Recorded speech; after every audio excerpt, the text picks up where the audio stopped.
What's something that everyone should know about doing it before they reach the age of 18? How to use condoms. Sir, this is not Google. Not even a Wendy's. Right, because this is Patrick. I don't need some website to tell me how to put the balls in. Doing it is something you do with someone, not something you do to someone. This comment should be higher up. Don't be silly, wrap your willy. Only fools don't wrap their tools. I read this out loud, and because it's late and I am tired yet can't sleep, I said it as, don't be silly, whap your really. Guys, at some point, even when you're young, your D just won't work when you want it to, whether because of alcohol, anxiety, circumstances, whatever. Accept it, explain to your partner the reason why you think it's happened, and move on. A good partner will understand completely and help you through it. If that partner doesn't understand or belittles your manhood because of it, find a different partner. To add to this, besides occasional ED being normal, it doesn't have to end naughty time. Often, continuing with foreplay can be enough to get you back in business. Just give your little partner a short break. Sometimes he just needs a breather. To add on to this, guys and gals, be comfortable using toys on each other. Never know when a sore hole or a limp D may strike. Also, keep spare batteries or set up a toy charging station as it applies to the collection. I wish I knew this as a young man. I had this happen with 3 girls in my teens. I didn't get the confidence to perform until I had dated a girl for about a month and felt comfortable. I was too embarrassed to talk to anyone about it. It really messed with my self-esteem for years. Exactly what happened to me with the girl of my dreams a few days ago. We are still talking, but I'm definitely more awkward. I think I was too excited to finally go so far with her, and now I'm even more so. The person you're doing it with may be in love with you. Act accordingly.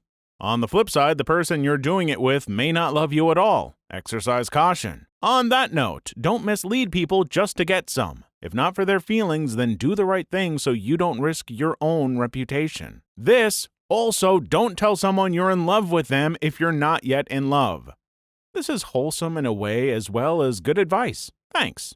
That doing it for the first time doesn't have to be some goal you try to achieve before high school ends or some kind of deadline. I was 26 when I did it for the first time. It was quite forgettable, but it did boost my confidence a little bit. I dreaded the moment I'd be in a relationship with someone and then have to tell that I'm still a virgin, but thankfully she was cool with it. Or that's what she said at least. If someone tells you something like this with no evidence to the contrary, just believe them. Don't make life harder for yourself by second-guessing intentions, etc. If it was a white lie, she was willing to do that for you so you could feel normal about it and not worry. Don't throw that away by still worrying about it. Accept the gift they are trying to give you. But the tone of her voice is B flat, and she also sigh at 8:32 as well as 14:21 during the intercourse.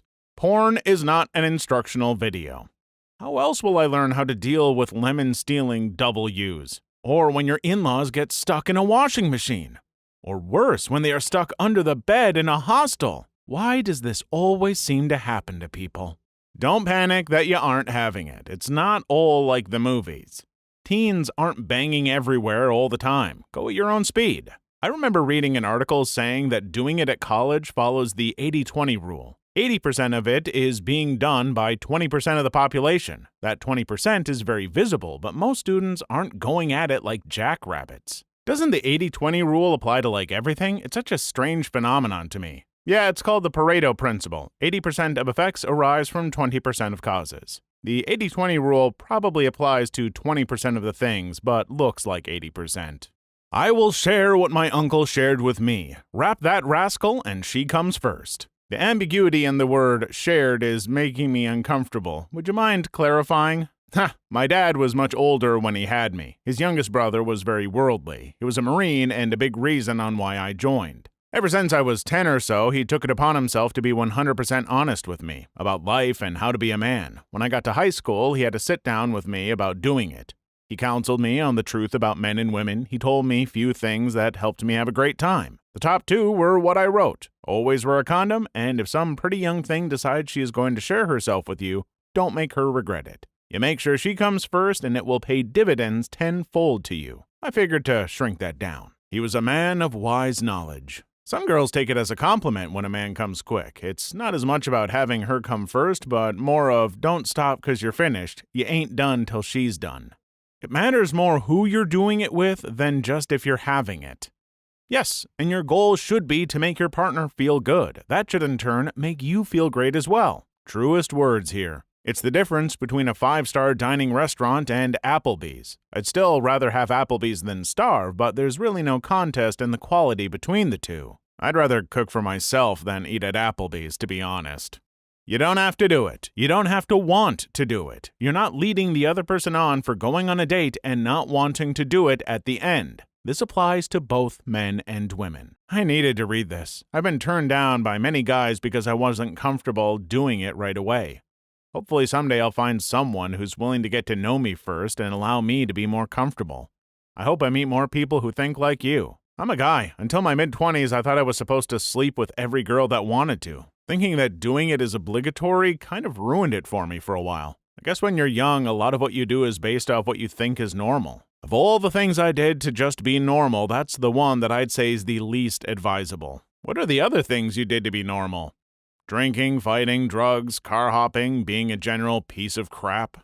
Everybody, for the most part, there are some exceptions, gets horny and wants to have and enjoy doing it. It is not something that boys need to trick girls into or take from them or trade for, and vice versa. Treat people like human beings with their own lives, wants, and needs, and if you find someone you have a good connection with, focus on making it special for both of you, building each other up, enjoying the present you both are in, rather than stressing about the future, and figure out what you can do to add to that person's life, not take from it. Also, if that person isn't doing that for you, ask yourself if it is something that is actually good for you. That is more about relationships in general, to be honest, but the framework applies to doing it. Thank you. It is one of the most annoying and depressing things I had to put up with as a woman who enjoys doing it. That I was constantly on the receiving end of guys who were trying to trick me into doing it, even though I was already there, ready, and enthusiastic about doing it. Like, dude, you don't need to buy me a Long Island iced tea. I was already down to do it with you, and now you're making me feel really icky. Bonus points for if they act like they won when you give in. Like, yes, hello, I'm here to do it too. You didn't flummox my female brain with your man tricks. I'm here because I wanted to be, but now I don't really want to be anymore. Make sure you use enough lube. Not everyone self-lubricates the same way, so making sure things aren't dry can help avoid soreness later. Also be aware of the type of lube. Oil-based lube will eat condoms. Water-based lube does not. Good call. Girls, make sure you pee after. Yes, adding on, I've also heard men should too. It's just that women need to because their urethras aren't as long as a man's, so they are more prone to HDMIs. I think you mean UTIs? Unless it's a joke that I'm too tired to understand, in which case, ignore me. But you're 100% right about the shorter urethras. Holy crap, I didn't even notice that. My brain just skimmed right over it, comprehending it UTI. Our genetic predisposition to AVs makes us vulnerable to HDMIs. Process, not product, i.e. enjoy doing it, don't just do it for the orgasm. Stress is not your friend in doing it. It can be vanilla and boring with someone you love, is better than crazy doing it with that hottie who just wants to hook up. Girls, what comes in must come out. Lay down a towel if you aren't using a condom. This was a oh duh moment for me as soon as I sat up. Foreplay is doing it too. And for my friends who are loving on vaginas, you need to pet that body until that pee is dripping and is opening up for you. Ideally, you should never have to shove yourself in that first inch or spread those lips. Make a want, will, won't list with your partner. Compare lists. What is the list of stuff you have to have that you don't want to compromise on? The will list is stuff you don't necessarily want yourself, but you are willing for them. Won't is stuff that's off the table. Revisit your lists regularly. Sometimes stuff changes. They have apps for this now too. This is basically just talk about it. After doing it, tell your partner the stuff they did that you really want them to do again. Be specific. Otherwise, it probably won't happen again. You have to work at and fight for good doing it. Are we talking formal write-up, PowerPoint, or poster board presentation? 5,000 words, Times New Roman, font size 12, MLA format. I expect this to be turned in on Monday. Frick, man, you're making this sound like a class project. Please leave your story in the comments. I would love to make a video on them in the future. Also, don't forget to like and subscribe.